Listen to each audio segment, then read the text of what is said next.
میری الفت مدینے سے یوں ہی نہیں۔ ہم فقہی اماموں کی پیروی کیوں کرتے ہیں؟ قرآن اور حدیث کی روشنی میں عمل کر سکتے ہیں؟ دیکھیں مسئلہ یہ ہے، قرآن کو تو مانیں گے نا، چلے قرآن پہ عمل کریں گے، قرآن کیا کہہ رہا ہے وہ دیکھ لیں۔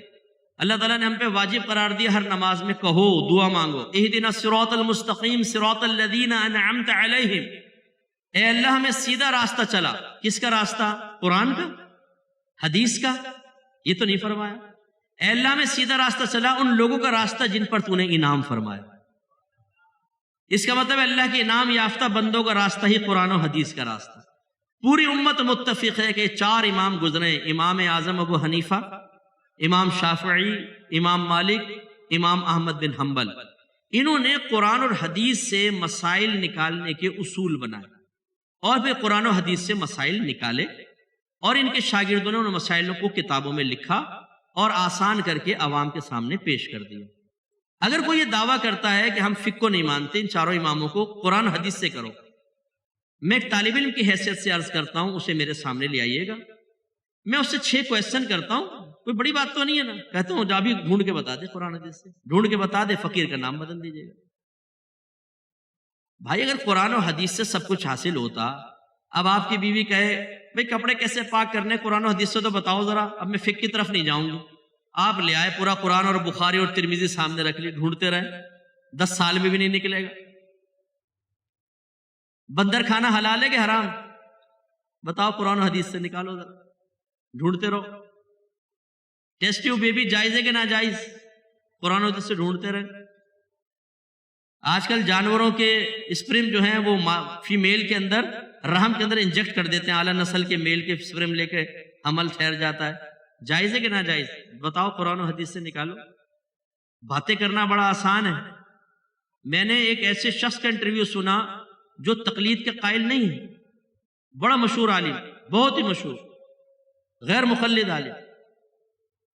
ان سے کہا کہ آپ یہ کہتے ہیں کہ جی خلافت کا نظام قائم ہوگا تو پھر آپ کیسے یہاں پہ نافذ کریں گے پاکستان میں، اگر فرض کر لیں آپ کو موقع مل جائے؟ کہا کہ فقہ کے ذریعے ہوگا، کیونکہ جو ہمارے فقہاء نے خدمت کی ہے وہ بہت بڑی خدمت ہے۔ تو پوچھا کہ یہاں تو 5 قسم کے فقہ ہیں، 4 تو یہ بتائے میں نے، ایک فقہ جعفریہ، کون سا آپ نافذ کریں گے؟ کہا فقہ حنفی۔ غیر مقلد ہیں لیکن کیا کہہ رہے ہیں؟ فقہ حنفی، اس کے بغیر نہیں ہو سکتا، قوانین سب ہمارے فقہاء نے بنائے ہوئے ہیں۔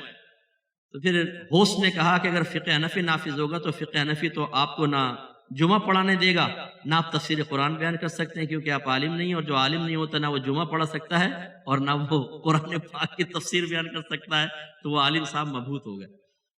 فقہ کے بغیر کچھ نہیں ہو سکتا میرے بچوں۔ ہم نے آپ کو کہا نا چیلنج، اوپن چیلنج، کسی کو سامنے بٹھائے ہم 10 کویسچن کرتے ہیں۔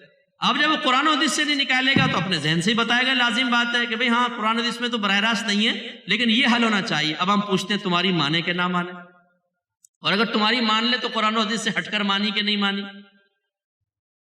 اب وہ بولے بھئی جب نہیں ہے تو ہماری مان ہی لو، جب تمہاری مان لیں یا امام اعظم کی مان لیں، یہ بتاؤ۔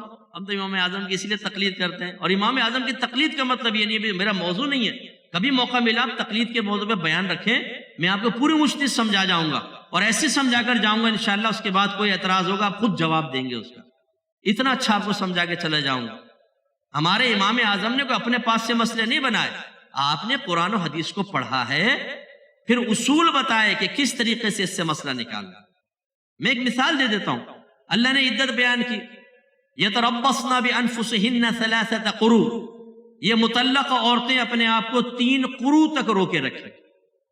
آپ ڈکشنری کھولیں گے اس میں لکھا ہوگا قروء کا قروء قرؤن کی جمع ہے، پھر آپ قرؤن کا معنی دیکھیں گے، قرؤن کا معنی ہے حیض اور پاکی کے دن دونوں کے، پاکی کے جو ایام آتے ہیں نا 2 حیضوں کے درمیان اس کو طہر کہتے ہیں۔